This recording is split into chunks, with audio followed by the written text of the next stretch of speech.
Hi guys, this is Jeffrey and welcome to AutoAlchemy. Today I'm joined by Harry from Cognitive Personality Theory. Hello. Harry, do you want to tell us about your channel, what your mission is? Totally. So cognitive personality theory, I created it when I realized that the types, when I was applying a generic MBTI paradigm, weren't really fitting. And there seemed to be a lot of microscopic detail that I felt was lacking. So essentially I created CPT to provide that like high resolution image and also like provide a framework to explain how one type can access another function. And actually the biggest motivating drive for CPT isn't not just on quantifying what types are in the first place, but actually providing a framework for people to develop, to use CPT in order to access other functions and even understand why in one situation they're having difficulty accessing that function and in another situation they're not. So that's the long and short of it. That's really awesome. I feel like that's something that is definitely lacking in this community. So it's good to hear that. So as I'm understanding it, you're kind of creating different frameworks allowing people to like walk the stepping stone between across a functional axis. Does that feel right? Okay. Definitely. Okay. And so I became aware of Harry when I first saw his video on the ENTP empath, which I thought did a good job of shattering those stereotypes, which seems to be in alignment with a lot of what you're trying to do. And that video resonated with me in particular because I am somebody who hasn't fully resonated with the ENTP stereotypes that I've seen. I have a tendency to think of ENTPs as just being abrasive, obnoxious, kind of pedantic. And I mean, I can see a little bit of those qualities in myself, but I think any type has a potential to be pedantic. Right, If they have exactly. life circumstances to steer them in that direction. But and probably pedantic yes. in a unique kind of fashion, you know. That's the everyone can be pedantic in their own way. Yeah, and so one of the points that Harry was making in that video is that there can be some confusion between or mistyping between ENTPs and INFJs. Oh yeah. And that's also something that kind of resonates for me because I've often been accused, not that it's a bad thing to be an INFJ, but I've had that leveled against me, that charge. And so it's something that I would definitely like more clarity on. So I guess I want to pick your brain about the topics that you talked about in your video and then maybe share some of my own thoughts about how this kind of misunderstanding can arise. Sounds good. Awesome. Great. So I guess the first thing that I wanted to talk about is this notion of just having sort of a similar psychic structure. So if you're trying to type somebody from afar and you don't really fully know what they are, but you are getting a pretty strong sense that it's an intuitive lead and then sensing as being the inferior function. I know that you don't like the term inferior. Nope. Can you clarify a little bit about that actually? Yeah, sure. So I don't see this fourth function, if you like, as innately inferior. I see it as performing its own unique role in any given cognitive stack. In the INFJ, this extroverted sensing thing, it has absolutely nothing to do with lack of spatial awareness. This isn't to say INFJs don't tend to have this lack of spatial awareness. I mean, I know in myself, I do as well, but no, the extroverted sensing doesn't pertain to the spatial awareness thing. Like the lack of spatial awareness in an INFJ relates more to a lack of extroverted thinking because that's an awareness of objects. Whereas extroverted sensing in an INFJ is connected to extroverted feeling. And as such, the hyper-aware of emotions is actually a strong extroverted sensing that allows them to be so hyper-aware of these emotions, to be able to receive such a high intensity of emotional stimuli that enables them to process that information in the dominant stack. So, and in a ENTP, it's introverted sensing that's connected to introverted thinking, and that's why they're very specific thinkers. They're not this kaleidoscopic outside-the-box wacky type. They're actually quite logical, and they actually like to fine-tune certain definitions in a typical introverted sensing, introverted thinking pattern. So that's not an inferior function in an ENTP either. So it can be subdued, and it's the fact that it can be subdued that might give the function this bad rep. But in my experience, it tends not to be subdued that often. I'd say in a third of people at most, you might have a subdued inferior function, but no. In most people, you'll have a strong oppositional function performing a very important counterbalancing role within your psyche. I see. And would you say that it's fair? Is it fair to say that you could see it as, even if it's not inferior, it is sort of the first function is kind of calling the shots, and everything else is sort of subservient to whatever the agenda is. So there's that sort of difference in prioritization. It can be, but I also believe that the dominant function can actually have its agenda set by its natural opposite. So that means an INFJ, for example, I'm observing being divergent functions, all of this extroverted sensing, extroverted feeling data, but it's because I need to understand that data that I'm reflecting on it with my dominant stack. So the dominant stack is very much playing an important role in consciousness, and it's still very much a dominant function in the sense that that's the function I'm gazing upon most of the time, but I'm doing so at the behest of my divergent stack. So I see. Yeah, that makes sense to me. It almost seems as if it's a difference in whether you're looking at things from the perspective of maybe the conscious agenda versus unconscious drives and things that have like an attraction. But yeah, so I guess back to the topic of ENTP versus INFJ, I'm seeing, if you're not sure what you're looking at and you just see intuition, like a preference for intuition over sensing, and then sandwiched in the middle, TI and FE and some sort of arrangement. I think that can be a big contributor to these sort of misunderstandings. Me too. And I think, it does largely have to do with the dichotomies and the basic descriptions. And the fact is, I can't discredit basic descriptions because basic descriptions are necessary to get people interested in the first place. I mean, if you're just bombarding people with all of this information, then they're never going to delve deeper into it. So this is an important first step. It's just, as with everything, there's a certain trade-off. And the trade-off of this very important first step is that it can give people an incorrect impression of what a type actually is. Because when you're being basic and just using these low-resolution, kind of metaphorical, flamboyant imagery, then one thing can easily be construed as the same as another one, or different from another thing which it is actually similar to. So therein tends to lie the problem.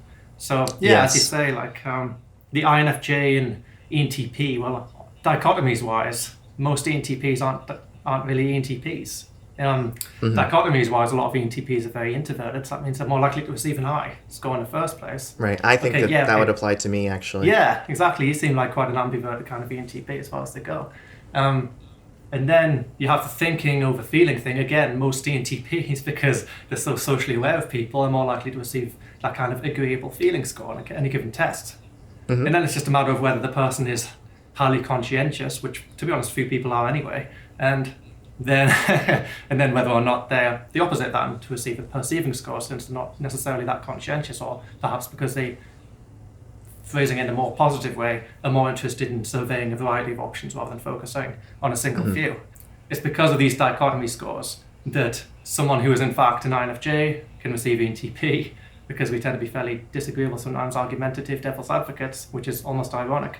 And then the ENTP can very much receive an INFJ score because they're going to be introverted, intuitive, feeling, judging types. So it just so much depends on the individual, but it's perfectly possible. In fact, even perhaps more possible for an ENTP to receive an INFJ dichotomy than they would receive an actual ENTP dichotomy. So. I can speak to that a little bit. I've only once received the result of INFJ on a dichotomy test, and that was, I believe it was Eric Thor's test that he's recently constructed. But in general, those dichotomies, I've never actually scored as an ENTP under any test, but by consulting and researching and doing like independent verification of the information. And thinking about that basic skeleton of where the imbalances are, who the master is in the house. Exactly. Yeah. It makes the most sense to me from that perspective. So we were talking about dichotomies. I'm also interested in the notion of continuums and pendulums.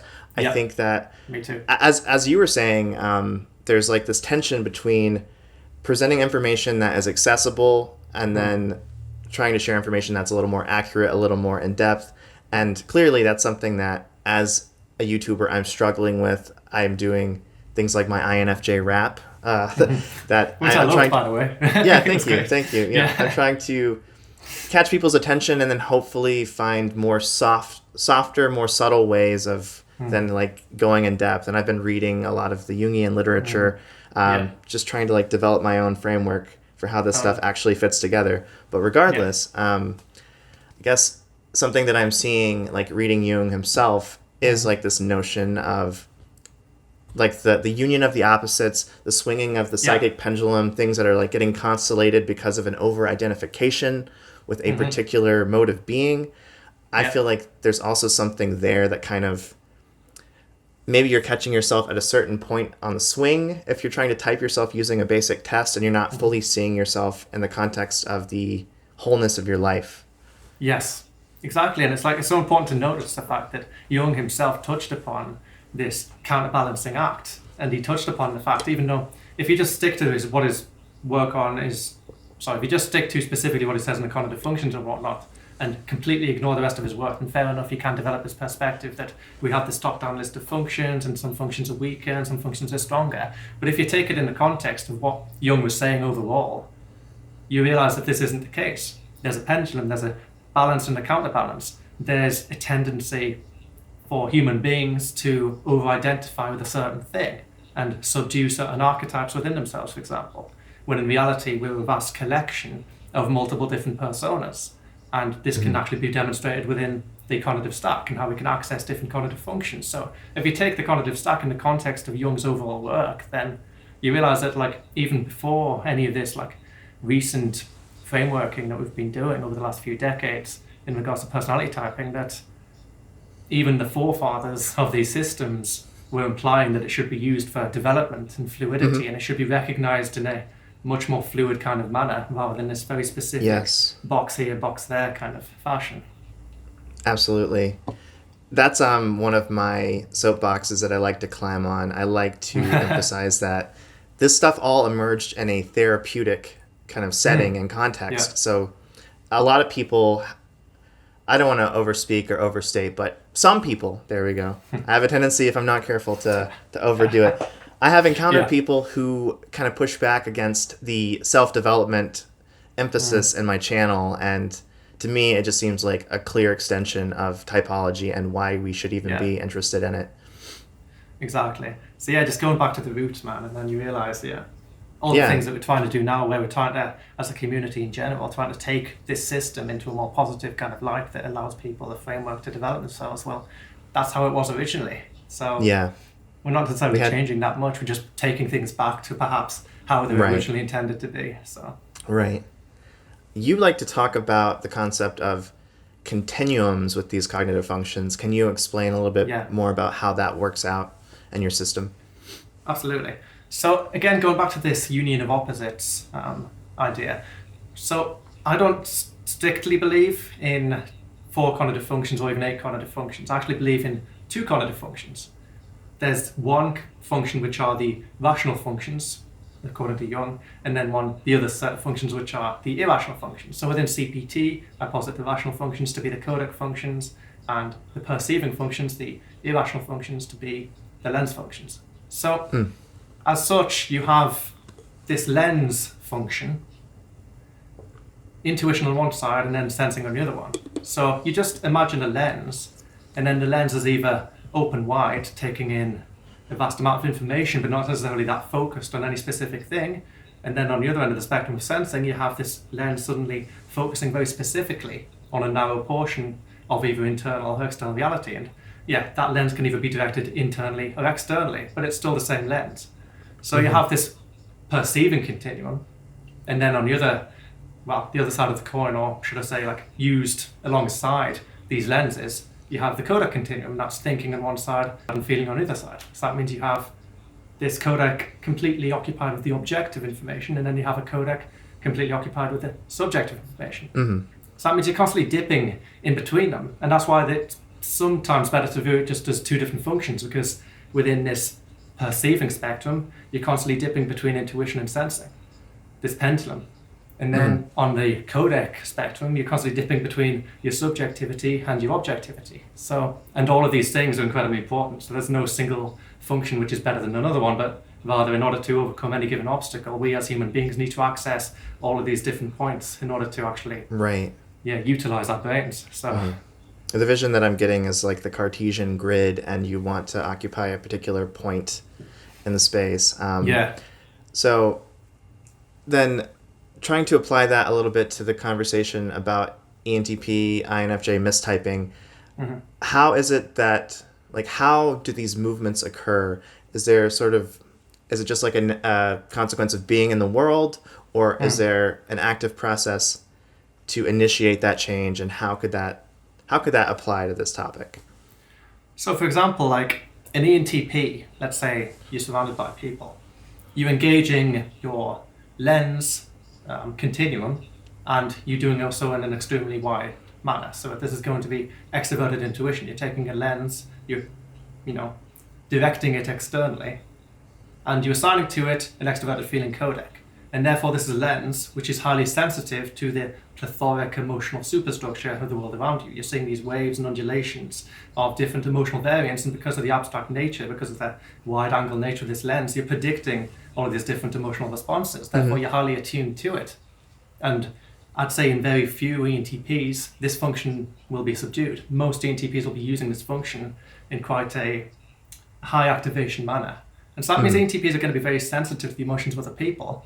And if you take, this is interesting, if you take like a contemporary definition of introverted intuition, it actually describes an introverted intuition which is more akin to the ENTP's experience of introverted intuition than an introverted intuitive dominant, because it's this unconscious, dreamlike epiphany kind of function manifesting from the unconscious mind in the form of kind of symbolisms. And this is typical of an unconscious introverted intuition. So that means the descriptions of a conscious introverted intuition are actually descriptions of a unconscious introverted intuitive dominance. That means an ENTP will read this and they'll actually resonate more with that version of introverted intuition than what introverted intuition actually is in such a type as myself, an INFJ.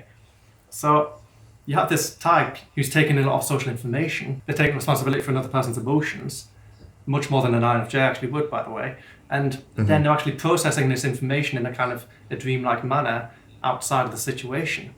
So that means you have this double whammy of this ENTP acting upon the emotional world, feeling the emotions very strongly, and doing so in a very intuitive manner. So you have an intuitive extroverted feeler. And then you also have someone who experiences a kind of dreamlike introverted intuition that it can't necessarily pin down. So that tends to be how I see an ENTP perceiving themselves to be an INFJ. I wanted to go back to the notion of extroversion versus introversion. I'm not sure how that fits in with the axis of the irrational and irrational functions, but I do know that there's kind of a joke that INFJs are the most extroverted of introverts, and then I've heard that ENTPs or ENFPs are the most introverted of extroverts, and that seems like another contact point for like why we might have confusion here. And then I think it's also a big stumbling block, just understanding what introversion actually is, what extroversion actually is. Are you, the subject versus the object orientation. So many people miss that. It's really tricky. And I have so much trouble conveying to my friends why I am an extrovert by this particular understanding of the term. Exactly. I have an ENTP friend who's probably the most extroverted person I know in terms of like how I understand extroversion within CPT. Right. And I had to spend a lot of time convincing him that he was in fact an extrovert. He was convinced that he was an introvert because according to the information he received from society and the stereotypes associated with introversion, needing time alone to recharge, for example, he resonated more with the introvert than he did with the extrovert, because actually the extroverts portrayed by society don't really exist. I mean, they're this kind of superficial Instagram mask. They're this delusion that we put over in front of other people's eyes in order to convince other people that we're living a more interesting life than we actually are. That extrovert doesn't exist, but that's the form of extroversion we've become accustomed to. So that means everybody thinks they're an introvert because in reality nobody can match up to this constant go. That persona. Exactly. So we might not, as ENTPs, we might not need alone time in a more conventional understanding of that. But I know you've said that we do like to use our alone time to refine our frameworks, to, do that sort of SITI work. Exactly. Yeah. And it does take a lot of work because the fact is you tend to be very passionate individuals. So the more passionate you are about any given subject that you need to invest heavily in a TISI manner, the more time alone you're going to need in order to do so. Because the fact is when we're surrounded by people, we can't engage introverted thinking in a very fluid manner. It doesn't matter whether you're extrovert or an introvert. When you're surrounded by people, you generally cannot think as an extroverted feeler because your extroverted feeling is pulling your pendulum away from introverted thinking. And unless you're really, really good, and there are people who can do this, swinging fluidly from extroverted feeling to introverted thinking back to extroverted feeling, generally you're going to have a difficult time like really doing the work that you need to do in order to develop a framework when you're in a company of other people. So it's inevitable that all of us as human beings, especially the extroverted feeling variants of us, are going to need time alone. So I wonder if you have any thoughts on the topic of creativity. I feel like I have a lot of what you might think of as stereotypically NF hobbies. Yeah. Like I do like, I mean, I'm certainly not a poet by any means, but I do like to dabble in poetry. I am a writer. I have been working on a novel for quite some time.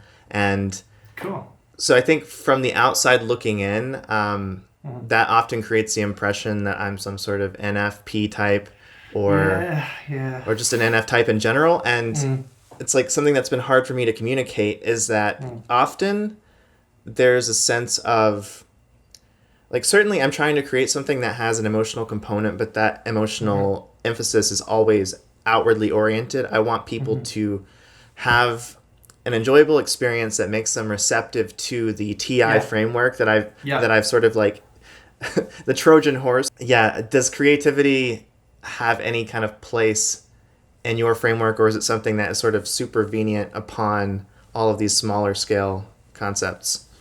I'll say the latter. I mean, creativity, again, that's a vague word. It's similar to the word introvert that we were touching on before. I mean, there's so many types who are even like hardcore thinkers, people who are stereotypical thinkers who are concern themselves more with the mechanical infrastructure of an external object than they do with, finding a way to use this fluid, intuitive object as a medium for their emotions. But so there are some people who adhere to this thinking stereotype, and they are the minority. In my experience, most thinkers have creative outlets, if you like. Most thinkers need to take a break from this kind of, because thinking in the MBTI world is often seen as actually this very TE. Actually, no, this very TE kind of SE or this TI SI. It's not just thinking, it's actually a very specific form of thinking which people misassociate as being the only kind of thinking. But the fact is, you can think in a very intuitive manner. You can think in a very plethoric manner. And when you do so, that's actually what's associated with being an NF. When you're using your thinking in a more kind of plethoric manner in order to bring vague components together and fit into this universal kind of framework, which doesn't necessarily have that much detail, you are essentially being an intuitive thinker, but you're still being a thinker. So I think creativity and within this sector of ours has more to do with a certain kind of thinking than it does with being a feeling type. Absolutely. And I guess what I would say hypothetically is that some people who are more likely to receive a thinking type dichotomy score on any given test are more likely to have an intuitive thinking style, because a part of what's being a feeler, especially an introverted feeler, for example, within these various different islands that we hop across, is having a plethoric thinking style and being averse to thinking very specifically. So it's not that people who get these scores aren't thinkers, they just think in a certain way. So in terms of creativity, I would say there's a link between what we traditionally regard as being creative and intuitive thinking.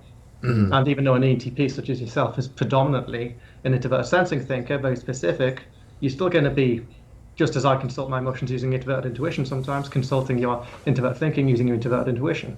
And obviously as we progress through our lives and realize there's more to our cognitive stack than we initially thought, we become more interested in exploring those different areas. So I'd say that's my answer to the idea of creativity and how that fits in, because most innovation will be occurring across like a wide landscape, because essentially if you want to innovate, you need to zoom out and then see how this individual component can relate, or even like a jump light years like to another sector of your mind, and then bring that part from the other area of your brain over to this part. But then you can zoom back in again, so you don't necessarily need to be an introverted sensing dominant or introverted sensing divergent auxiliary. You can just be someone who can tap into introverted sensing, or someone who can tap out of introverted sensing to consult introverted intuition, for example. So you mentioned the various islands that we are exploring in this particular community, and I am definitely somebody who has been resistant, I guess, to marry myself to a particular framework or a particular system that was created by someone else. I feel like I'm always kind of trying to rework my own inner model. However, one of the different sandboxes that I like to dance around in is the objective personality system. I don't know if you know much about it, but there's a notion within that system of a masculine versus a feminine function. And so I think a good sort of paradigm for understanding that is by looking at extroverted feeling. So feminine extroverted feeling in their model is something that is more movable, something that's more flexible. It kind of flows as opposed to actively trying to impact the emotional atmosphere of wherever you are. And then I need to restart this sentence. And then masculine extroverted feeling is the opposite. You're actively pushing, you're actively creating and externalizing some sort of values or some sort of emotional atmosphere. And to me, I see a connection there between your ideas of the divergent versus the convergent functions. So that's interesting. And can you, I know that you have sort of like a few keywords that kind of relate to each one, like divergent is negative, it's rigid. Could you talk a little bit more about that particular idea? Yeah, so the idea of the overlap between objective personalities, masculine and feminine, versus my convergence and divergence. Right. There is definitely a lot of overlap in terms of masculinity being similar to my own idea of convergence, actively affecting, taking responsibility in order to change and act upon this either internal or external construct. And then femininity being more divergent, sort of something you are more observant of. You react to it, you don't necessarily act upon it. So it plays a more divergent role. But where we differ, myself and objective personality, is where these functions will be assigned. So for example, an INFJ would always have, within objective personality, if you're going to use masculinity to describe a convergent state. If you're going to try to do that translation, yeah, exactly. They'd always have a masculine introverted intuition and a masculine introverted thinking, because it's a dominant stack within CPT which has those qualities, has that need to affect the world.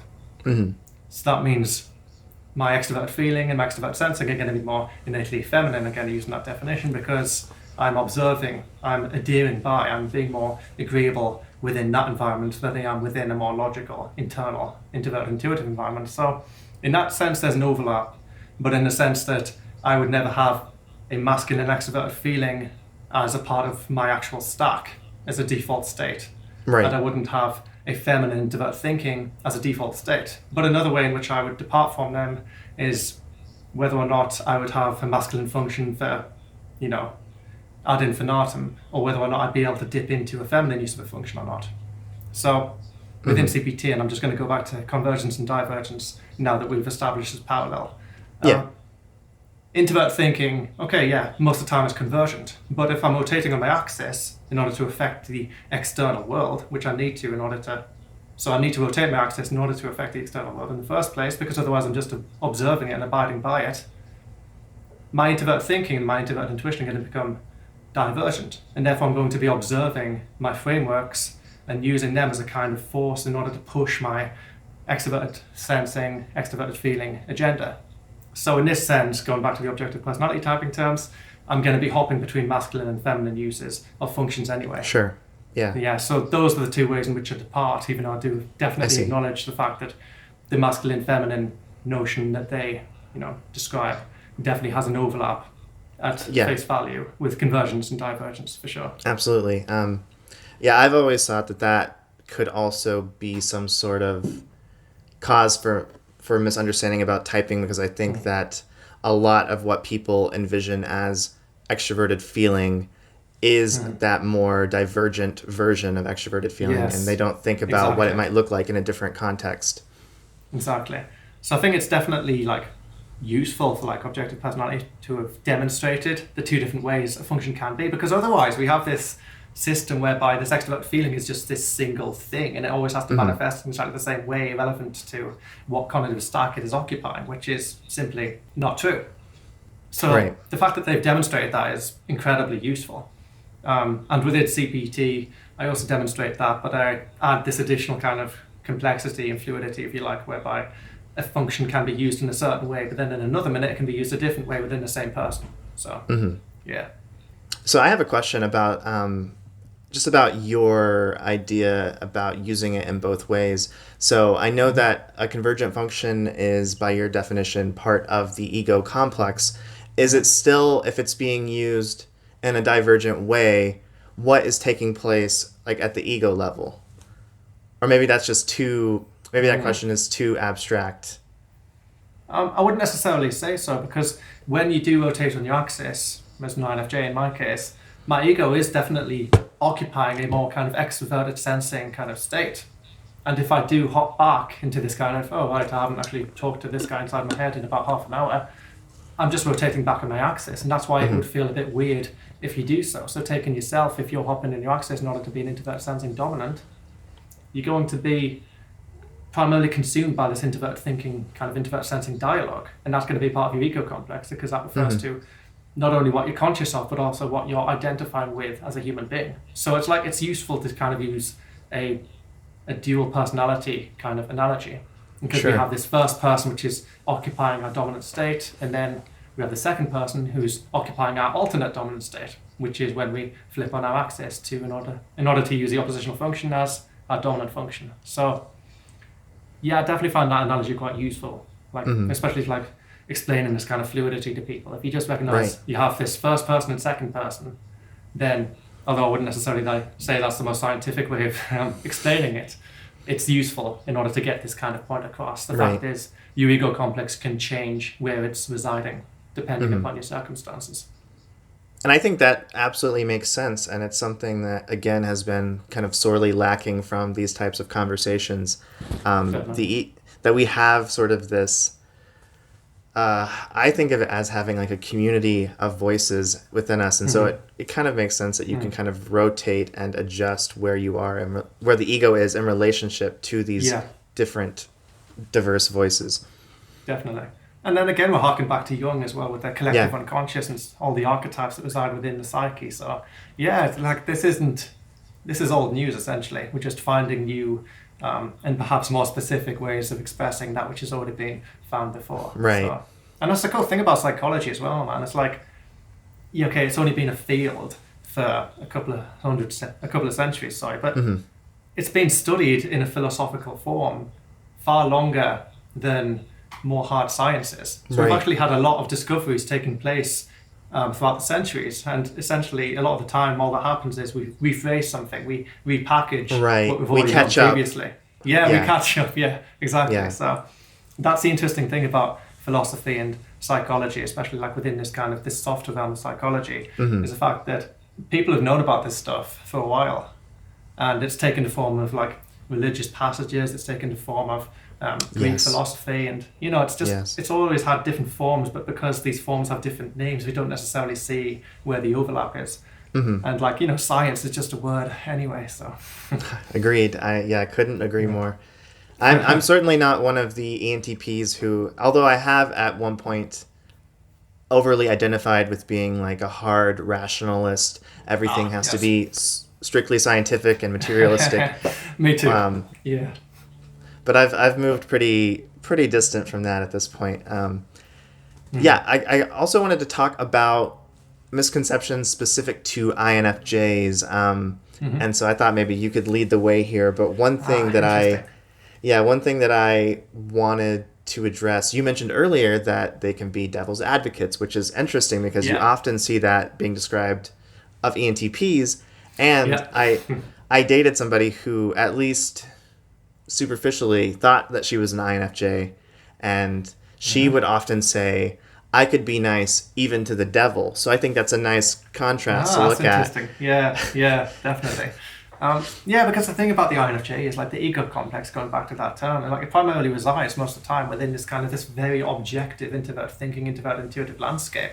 So that means a type like when we're by ourselves, and you could often say that like when a human being is by themselves, they feel most at one with who they are. Well, when an INFJ feels most at one in this setting with who they are, they're quite detached from the feeling side. They're not constantly trying to relate to everything on this kind of limbic level. No, they're trying to rationalize everything, and they're trying to create a universal rule set for how things work. And oftentimes an INFJ feels most at home when they are detached from their own emotions. That means even if this might be contrary to how they would act in front of people, an INFJ would still relate to themselves as more of a rational being. So, at least in terms, if they're being honest with themselves when they're actually, interacting in solo company. So that's definitely a big part of it. And there's also the fact that the INFJ isn't always going to be bowing down to the wishes and wants of other people. Because the fact is, the extrovert feeling tends to be more of an authority when they're engaged in a one-on-one situation. That's when they tend to be monitoring the extrovert feeling.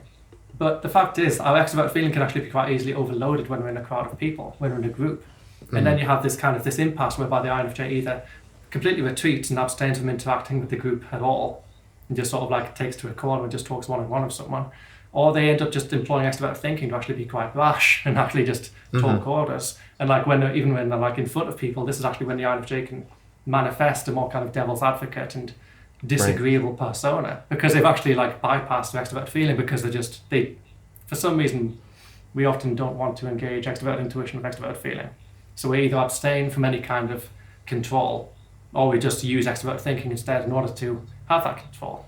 So that's one method. But then the other method is whereby we're so comfortable with somebody and we know no matter what happens, things are going to be okay between us, that extrovert feeling is no longer making us paranoid. We're no longer paranoid of this unforeseen emotional outcome whereby the whole relationship falls apart. Once we have that continued, developed over time sense of trust that, with a family member, for example, that the relationship's going to endure, then we can actually be quite mischievous. The extrovert feeling is no longer this authority function, because it's only extrovert feeling relative to how much we can control and predict the social order. As long as we know we can control the social order, as long as we know things aren't going to fall apart, the extrovert feeling is no longer going to make us this agreeable individual. It can actually make us entirely logical and entirely mischievous in our pursuit of, this is where we get to the coup de grace, if you like, our dominant function, our dominant agenda, and that's perceiving new information. And we often perceive new information best when it's in a conversation format. And oftentimes even in a trusted environment,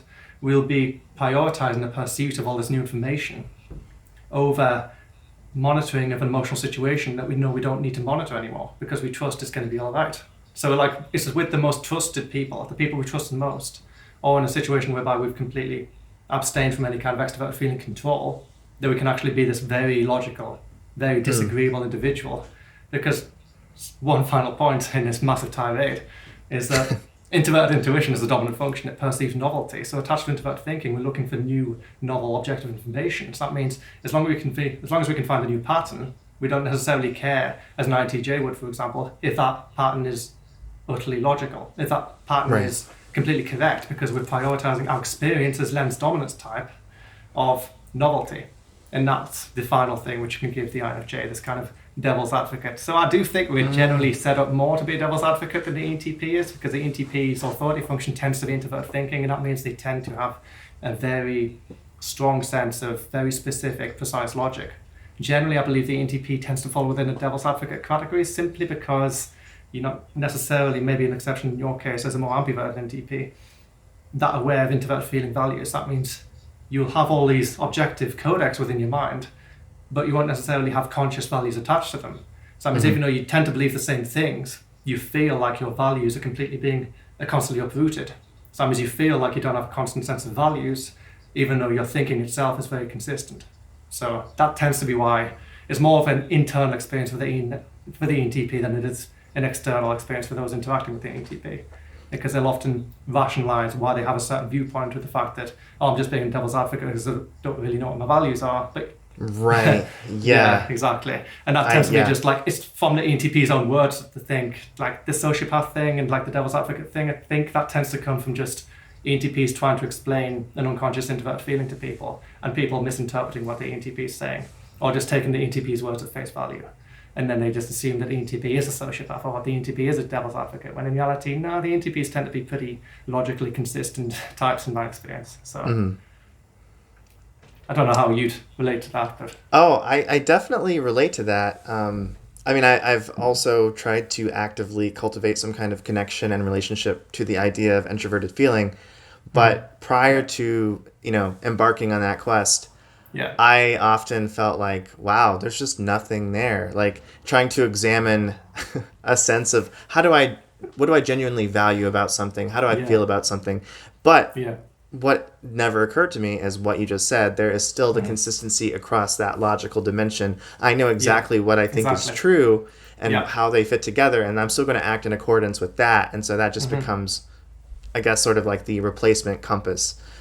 Yeah. But I've certainly been in a position, and we're going to talk about this a bit on your channel, actually, where I've almost had a bit of a crisis over the idea that I don't know what my values are. What are values? And kind of like beating myself up in a way for feeling that way. So definitely. Yeah.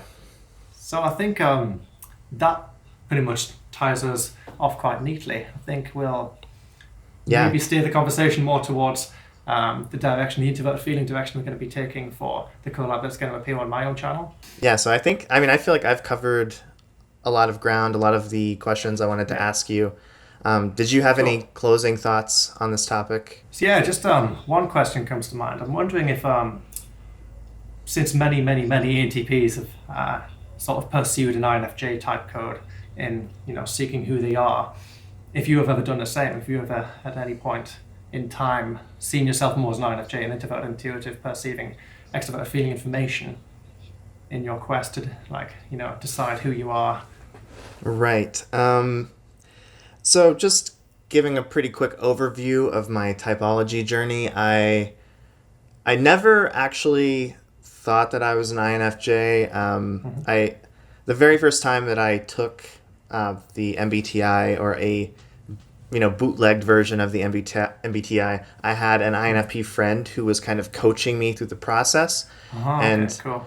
Kind of the devil on my shoulder. So anytime that by that crude dichotomy, I was looking at thinking versus feeling, whenever I wanted to err on the side of I'm so logical, he'd be like, who actually believes that way? Who worships the sacred cow of logic? Yeah. So I ended up coming to do that with. yeah. So being a fairly agreeable person, I kind of just like caved in and answered the questions as he would have me answer them.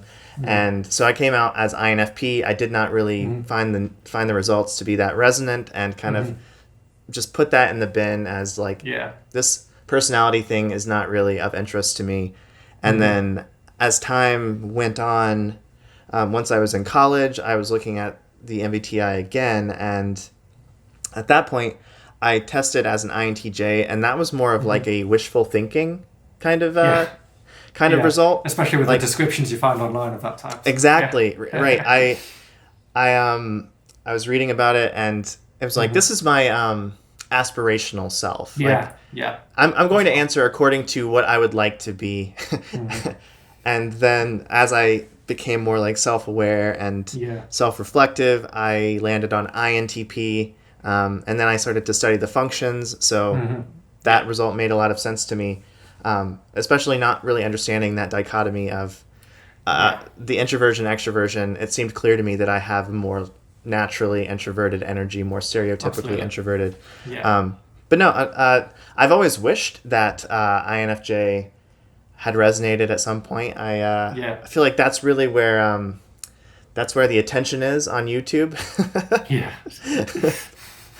No, definitely. And it's so difficult to try and get attention in an area, or grow a channel in an area whereby we're just consumed with this massive wave of people who are only interested in one type because everybody thinks that it's one type. And obviously it's perfectly natural and understandable to just be interested in your own type more than another type.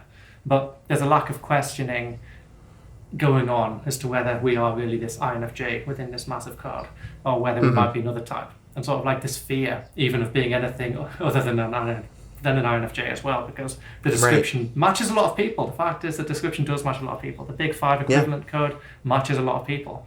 And so once we've found this kind of, I know who I am now, code, then we don't want to let it go. And the studies have shown that we tend to fear more letting something go than we do value having something in the first place. So So this is a little bit of it might not be off topic actually. What would the conversion into the big five categories be for the INFJ? That would be an introverted score, naturally. And then you'd have the open score, open is loosely correlated with intuition. Mm-hmm. And then you'd have an agreeable score, which is very loosely correlated with, feeling in this instance. And then you'd have the conscientious score, which is, correlated with judging quite strongly. And then whether or not you get the neuroticism is irrelevant to whether or not you're an INFJ. But if someone says an INFJ-T, it means you're a neurotic INFJ, and vice versa for A. So, I see. yeah. So by that description, I have taken the Big Five test on understandmyself.com, and I have very low conscientiousness, but everything else matches. So you'd get INFP within that one. Yeah, I suppose so. Yeah. Yeah. Fair enough. Yeah, and it's like I get ENTJ. Okay. I know I'm not an extrovert at all, but by the Big Five's definition of extrovert, I am, because I like to do things, I guess. So, yeah. You've got the enthusiasm, the assertiveness. Yes, exactly. I think those are the subcomponents, yeah. All right. Exactly. Cool. Well, awesome. Thank you so much, Harry, for coming onto my channel and having this conversation with me. Do you have, I know you have a book. Thanks do you want to plug your book and tell people where they can find it? So if you're more interested in the terminology and the microscopic components I've been throwing around in this video, I do have a dedicated Cpt Ebook. You can check that out. You can get it on Amazon, and you can get it on my own website, cognitivepersonalitytheory.com, as well, in multiple formats. So yeah, if you're interested, definitely check it out. I mean, everyone who's read it, who's got back to me, has really enjoyed it. So, and I'm proud of the book myself, and I don't usually say that for stuff I do. Awesome. So, yeah. Yeah, that's so I hope great. You enjoy it. Check it out. I'll definitely be checking it out. I feel like there's a lot to chew on, and I'm still kind of processing some of the terminology, but I think I'm following the gist. Yes. No, you've been following really well, so awesome. There's been a lot of stuff thrown at you in this video, so. Yeah. All right. Well, thank you, everybody, for tuning in, and don't forget to check out the follow-up conversation on Harry's channel. We'll see you guys there. Right. See you there. Bye.